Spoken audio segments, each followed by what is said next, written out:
Để được nghe nhịp tim của bạn trai đã mất mỗi đêm. Tôi đã khăng khăng suốt 4 năm. Kết hôn với người nhận hiến tạng của anh ấy, bác sĩ Thành. Suốt 4 năm, tôi đối xử chân thành với anh ấy. Nhưng anh ấy vẫn luôn lạnh nhạt với tôi.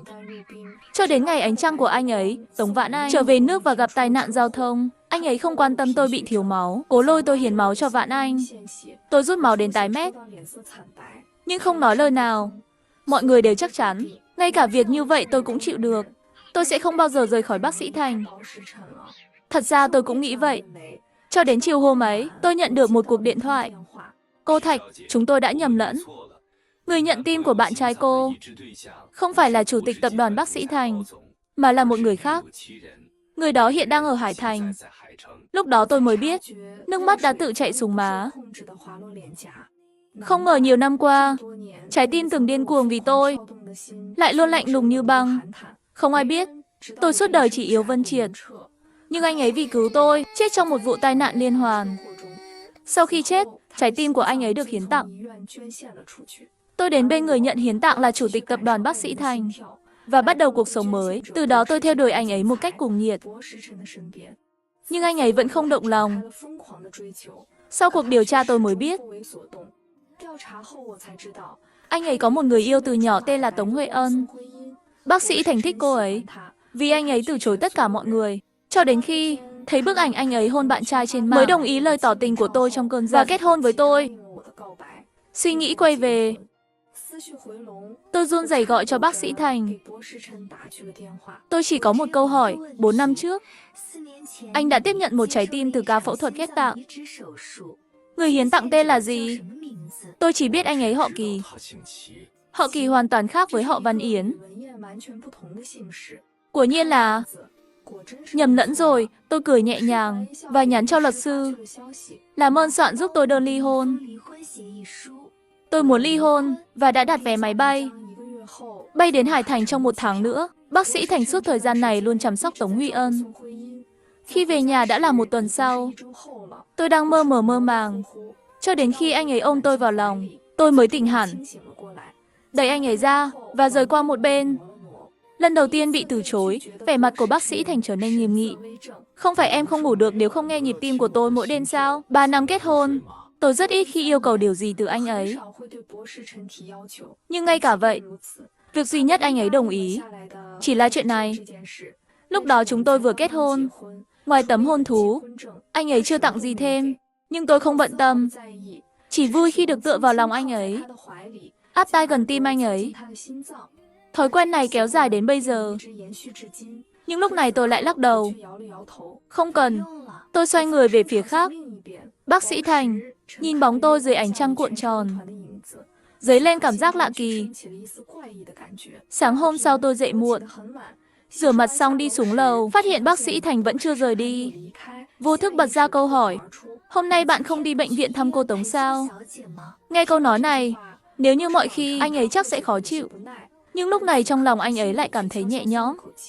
Hôm qua tôi như vậy, thật ra chỉ vì ghen. Vãn Anh chỉ là bạn của tôi. Vừa về nước thì gặp tai nạn, nên tôi mới chăm sóc nhiều chút.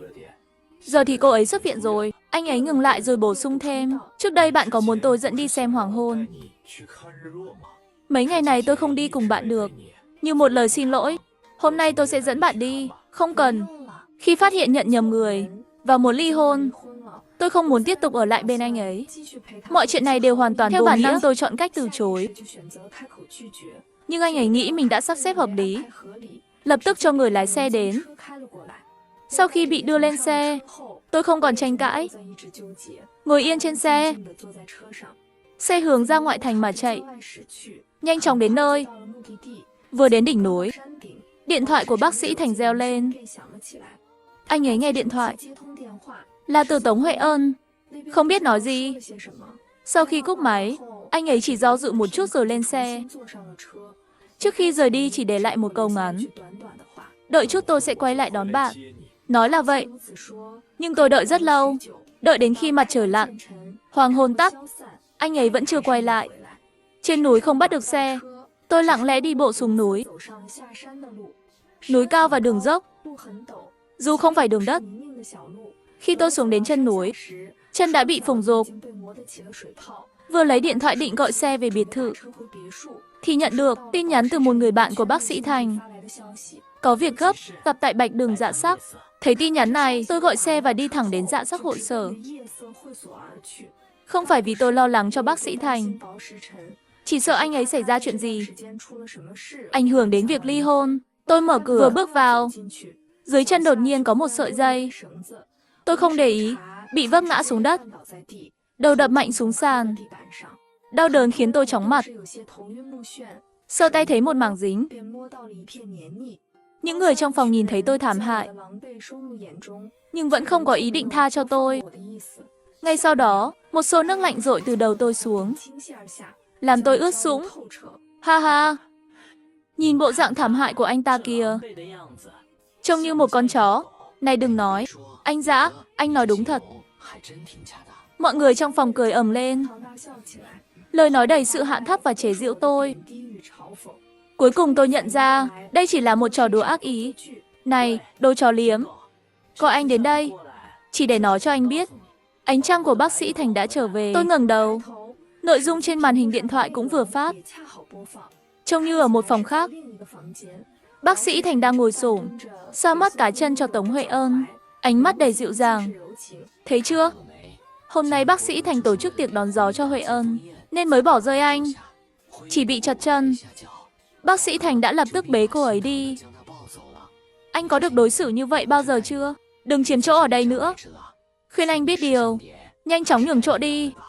Nếu không bị đuổi ra ngoài thì xấu hổ lắm. Tôi nhìn mọi người, ánh mắt sâu thẳm. Yên tâm đi, tôi sẽ nhường chỗ, vì tôi cũng không thích anh ta. Ngay lúc đó, bác sĩ Thành bước ra từ cửa, thấy cảnh tượng hỗn loạn và thấy tôi ướt sũng. Anh ấy lập tức nhíu mày, giọng đầy khó chịu. Các người đang làm gì vậy? Không ai ngờ, bác sĩ Thành lại tức giận vì tôi. Sau một lúc im lặng, có người cười giải thích. Anh Thành, chúng tôi chỉ đùa với anh ta thôi. Đừng để ý, các người đùa kiểu này sao? Anh ấy không vì lời giải thích của họ mà bỏ qua chuyện này. Nhưng so với những người khác, tôi càng ngạc nhiên với phản ứng của anh ấy. Giờ tôi đã quen với những sự sỉ nhục và khó khăn này, nhưng anh ấy lại bắt đầu bênh vực tôi. Chúng tôi chỉ thấy người anh ấy nhớ nhung bao năm đã trở về, nên muốn anh ta nhường chỗ thôi. Im đi, không để ý đến sự khó hiểu của mọi người. Anh ấy kéo tôi rời đi. Vừa quay người thì thấy Tống Huệ Ân bước vào. Thành, trò chơi đang chơi dở mà. Tôi vừa về nước, hiếm khi vui vẻ, sao lại đi? Vừa nói xong, người vừa kiên quyết muốn đưa tôi đi, lúc này lại do dự nhìn tôi. Chí Nguyên, bạn còn chịu được không? Tôi bỗng cười. Tình trạng của tôi bây giờ, chỉ cần nhìn cũng thấy. Quần áo ướt sũng, trán đầy máu. Nhưng anh ấy lại hỏi tôi còn chịu được không? Đến lúc này, tôi hết sức để cãi nhau với anh ấy. Các người chơi đi, ngồi xuống ghế sofa cùng họ. Mọi người tiếp tục chơi. Ngay thật lòng vừa rồi, bác sĩ Thành thua ngay vòng đầu. Anh Thành à, lần đầu tiên động lòng là bao nhiêu tuổi? 15. Không biết xui xẻo hay sao?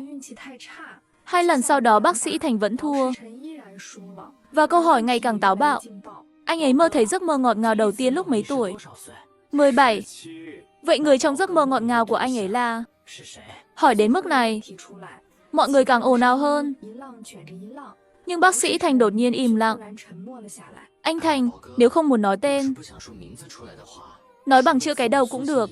Tôi ngồi một bên, thấy anh ấy khẽ nói chữ Y. Y là Tống Huệ Ân. Rõ ràng như vậy, Tống Huệ Ân mặt càng đỏ. Trong sự ồn ào này, Tống Huệ Ân cuối cùng ngẩng đầu, rồi với chút đắc ý nhìn về phía Chí Nguyên ngồi không xa. Ngồi một mình chán lắm.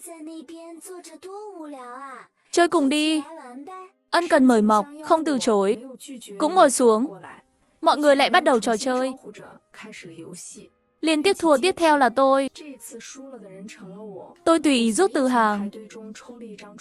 Trên đó ghi, người bạn yêu nhất có mặt tại đây không? Dễ quá chứ nhỉ? Ai trong giới này không biết, Chí Nguyên yêu nhất vẫn là chúng ta bác sĩ Thành. Và tôi, dưới ánh mắt của mọi người, tôi từ từ lắc đầu.